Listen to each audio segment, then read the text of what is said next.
was the spot when a head-on collision with this very building took place.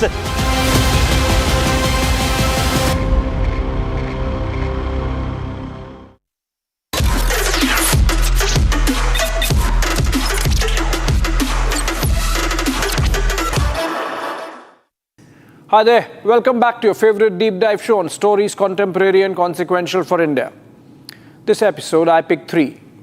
One domestic, two about our neighbors to the east and west, China and Pakistan. First, we will have a look at Pakistan's economy in the backdrop of the just announced budget, which shrunk by 7% and yet increased army's allocation by 20%. If yet another proof was needed of the Pakistani army scavenging on its own people, this is the one. Second, this week marked China taking its military and economic muscle flexing far and wide literally. For the first time, it sent two of its three aircraft carriers into the Pacific closer to America's coast, even as it sought to leverage its control over rare earths economy in its trade negotiations. Chinese expansionism is the focus. Third, the Congress called the bluff of its own caste politics when the party's Karnataka government quietly buried the caste survey it had got done but couldn't get out. What's with the caste surveys that political parties want them but do not want to show them? Let's get going.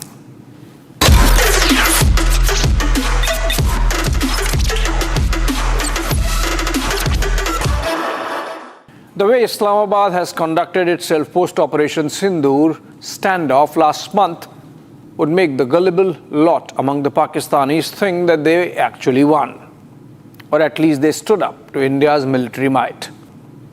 The celebrations, the decorations, General Asim Munir becoming Field Marshal, hiding behind the orchestrated euphoria. The government even gave a salary hike to all central ministers, including the Speaker and Chairman of the National Assembly and the Senate. Perhaps they knew what was coming. They had to do all this before the bad news came, which did this week. जनाब speaker, ये budget एक नहायत अहम और तारीखी मौका पर पेश किया जा रहा है, जब कौम ने हालिया दिनों में गैर मामूली इत्तेहाद, अज़्म और हिम्मत का अमली मुज़ाहिरा किया। भारतीय जारियत के मुकाबल हमारी सियासी क़यादत, अफ़वाज पाकिस्तान और पाकिस्तान के गजूर अवाम ने जिस जवामर्दी, दानिशमंदी और यकजहती का सबूत दिया, वो तारीख के सुनहरी औराक में हमेशा याद रखा जाएगा। Two key documents, an economic survey and the annual budget, like it happens in the case of India, were brought out by the Pakistani government. Together, they give an X-ray, an MRI scan of where the Pakistani economy and indeed the nation stands. They tell a very different story from the one that was being sold through those celebrations. The Pakistani feudal elites can confuse and confound with their swagger. The ruling elites is one nation, while the rest of Pakistan is another planet. That Pakistan is broke, that Pakistan is barely hanging onto an economy in distress. It makes one wonder if the elites of Pakistan have created a mirage, a fool's paradise, for if the masses knew the real truth, they would rebel, they would revolt, they would tear apart the façade and take charge. This year has seen Pakistan's agricultural output tank by an average of 14%. In the case of cotton, their principal cash crop, production is down by 30%. You would recall those pictures of wheat flour loot from last year. Wheat production is down by 9%. And this is even before India's Indus Waters Treaty suspension effect kicks in. The economic survey marked down real GDP growth from planned 3.5% to 2.68%. Compare this with India's 6.5%, making us the fastest growing large economy in the world. Even Bangladesh, despite the perpetual state of turmoil since August last year, has grown at 4.2%. Or even Sri Lanka, which returned back to a sprightly 5% after the collapse of 2021-22. Pakistan is stuck in a low growth trap, and there is a reason for that. The policy rate of the Central Bank of Pakistan, a whopping 22% till last year, stands at 11% even now. It is a reflection of fears of inflation, as high policy rates are aimed at controlling liquidity. Not that there is any comparison, but just this week, the RBI, the Reserve Bank of India, slashed India's policy rate to 5.5%. The overseas Pakistanis are holding their nation afloat, sending back home $31 billion in the past year. But for this, even the IMF loan that Pakistan got last month would not have prevented it from going bankrupt. Their public debt stands at 76 lakh crores, which in Indian rupees is about 38 lakh crores or 87 billions in dollars. That is the reason why half this year's budget is going into debt servicing. Yes, literally half their annual budget goes in interest payments. Foreign exchange is at $16 billion, of which 90% is either debt rollover from China, Saudi Arabia, and UAE, or comes from commercial loans to keep the account rolling. Which means, hypothetically, if the Chinese, Saudis, and the Emiratis take back their loans tonight, Pakistan would have just about 10,000 crores of forex reserves. What a rich family spent on a wedding in India last year. Let's look at the energy production, a marker of the vibrancy in the economy. Overall electricity production declined by 3% in response to consumption also coming down last year, suggesting a larger stagnation. While the Pakistani masses suffer load shedding of hours per day, the deep state reserved 2,000 megawatts for data centers to run the cryptocurrency ecosystem as part of a deal with the Trump family firm World Liberty Financial last month. Now let us look at some budget specifics. The freshly minted Field Marshal has managed a hike of 20% in defense allocation, even as overall size of the Pakistani budget is down 7%. Look at the numbers in the graphics. Last year, Pakistan's annual budget was $67 billion, of which Pak Army got 7.5. This year, while the total budget size is down to 62, Pakistan Army allocation is $9 billion. This even as allocations of all sectors have been slashed. Education, health, water, every area has seen reduced allocation to compensate for the increase for the army. Moratorium has been put on all development schemes. Only the roads sector saw some increase because of a highway the Pakistan Army wants to build in Balochistan to tighten its loosening grip over the rest of province. Look at more numbers in Pakistan rupees. Infrastructure down from rupees 66,100 crores to rupees 64,400 crores. Energy sector would get rupees 14,400 crores against rupees 16,900 crores last year. Water, despite industry pressure, down to 10,900 from rupees 13,500 last year. Development expenditure has been decreasing every year since 2023 to meet strict IMF conditions, to the extent that the government has been using the share of provinces to pay debt. Pakistanis need to know what these numbers mean for them. Someone needs to explain them in Urdu perhaps. But even if they don't care, Sannu ki, what of us? For all the lip service Pakistan does to Kashmir, the area it controls illegally, POK plus Gilgit-Baltistan, saw a squeeze with lower allocations than last year.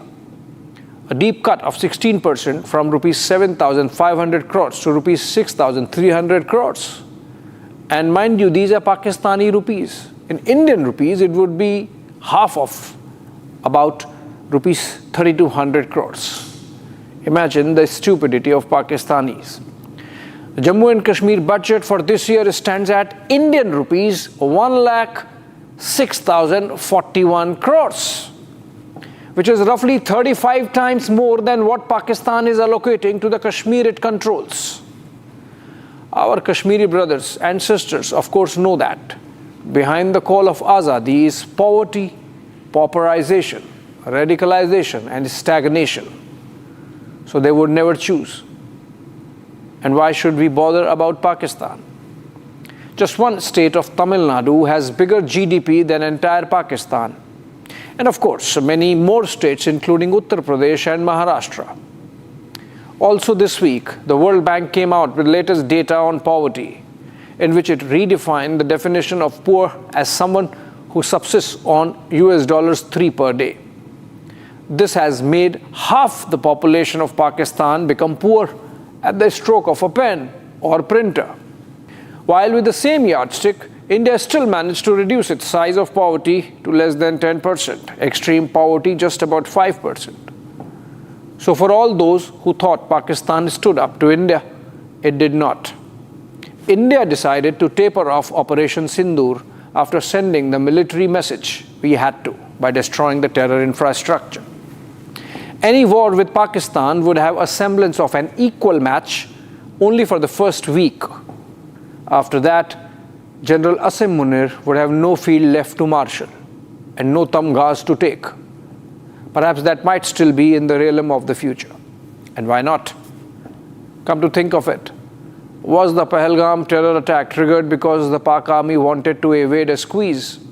Munir wanted to become a field marshal and let the people of Pakistan go to dogs or wherever. Moving to our neighbor to the east in the second segment. This week marked the tectonic military shift in world's geopolitical dynamics, as China sent two of its aircraft carriers, the Liaoning and the Shandong, accompanied with a range of frigates and warships and of course submarines far into the Pacific Ocean, much further than the seas close to its coastline. That has been a routine.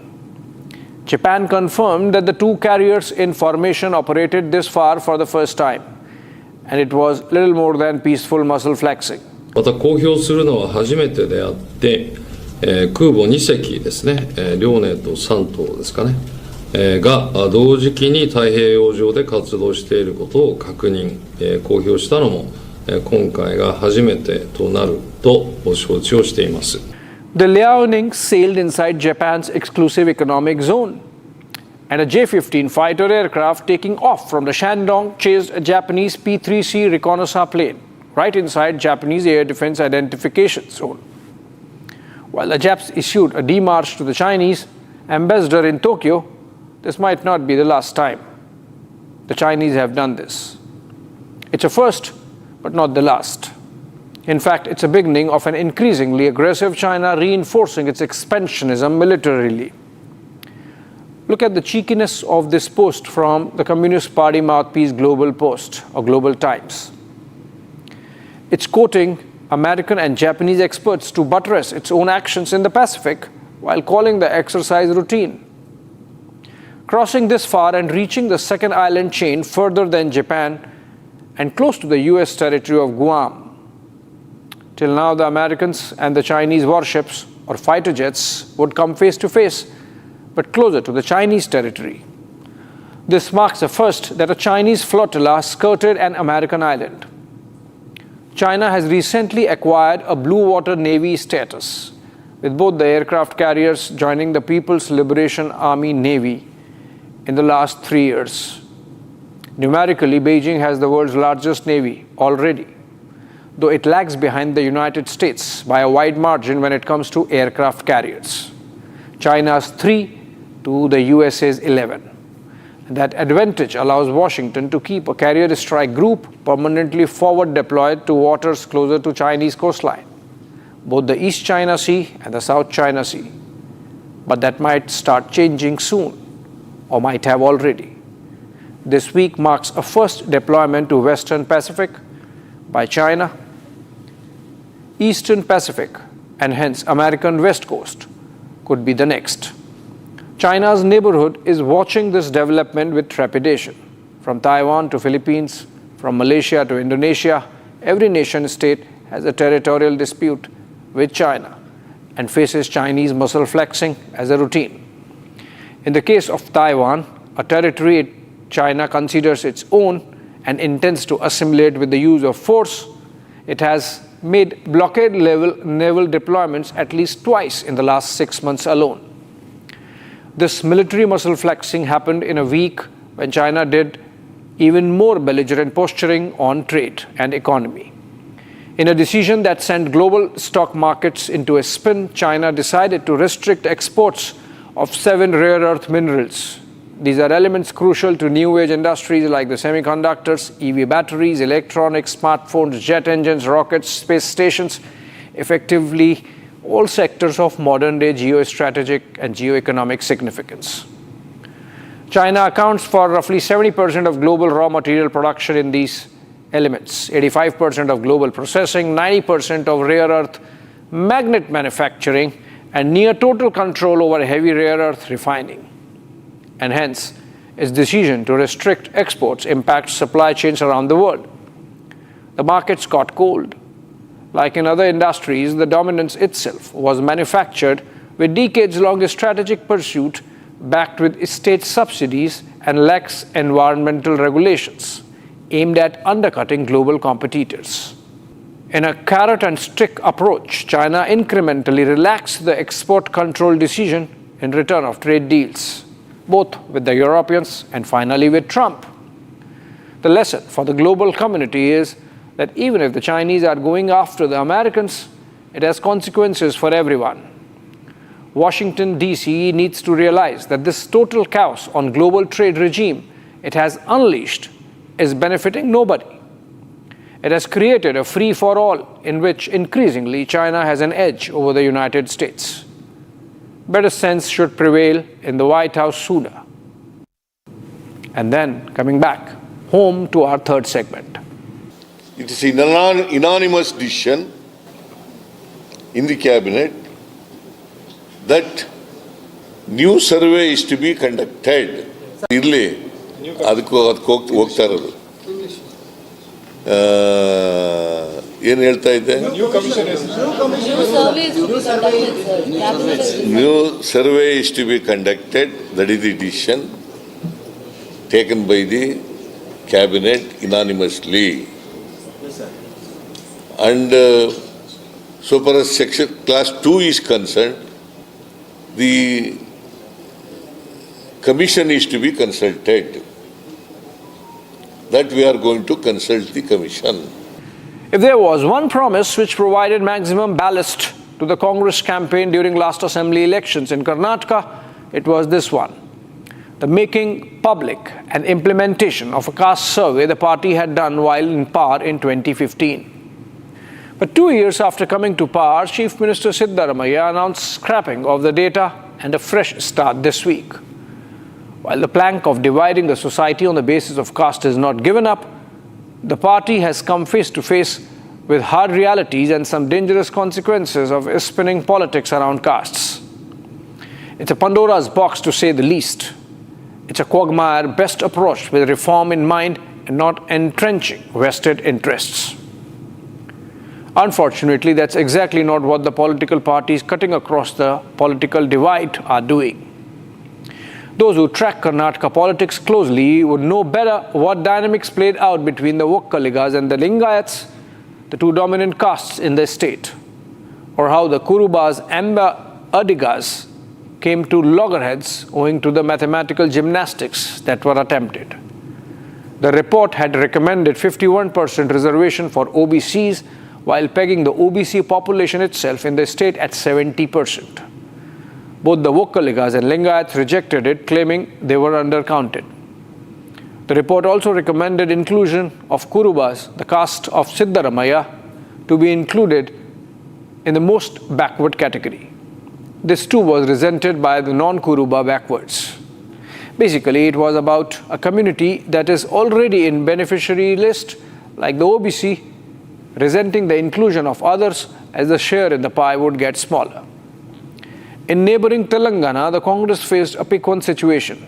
The survey that the Revanth Reddy government got done late last year showed a decrease in OBC population and an increase in the general category or forward caste numbers.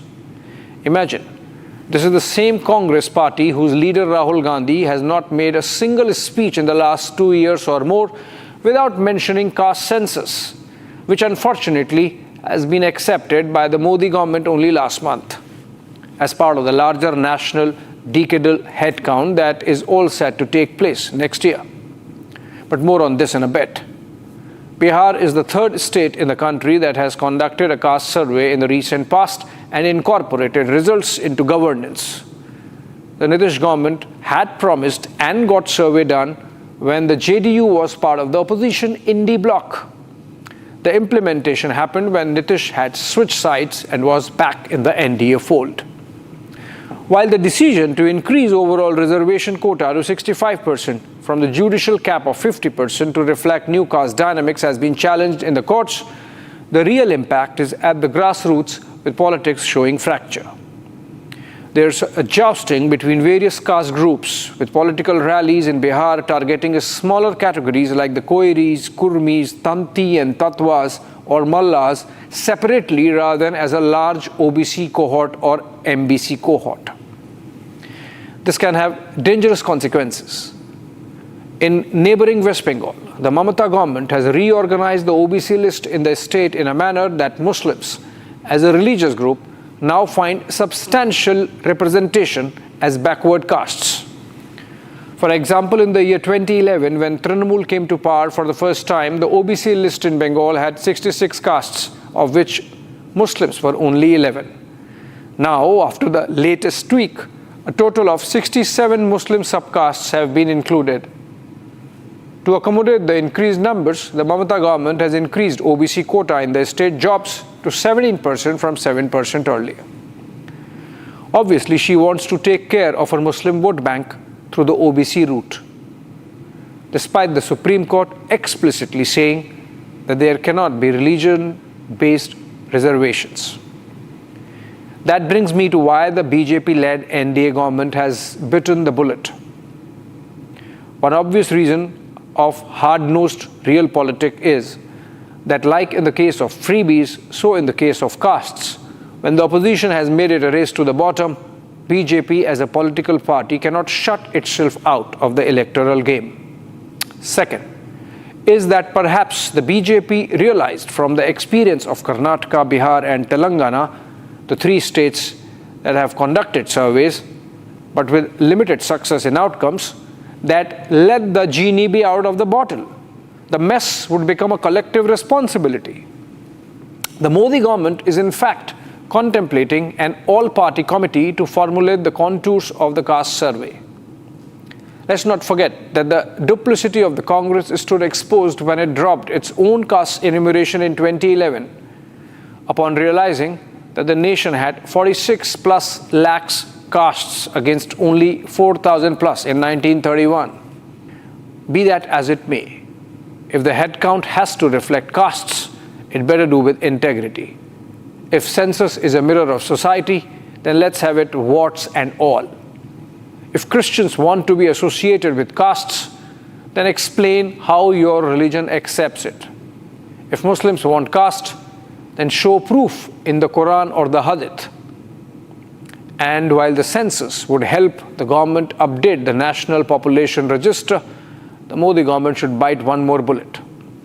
Bring a National Register of Citizens, the NRC, also. The NRC is the next logical step after this round of clean census. Thanks for watching.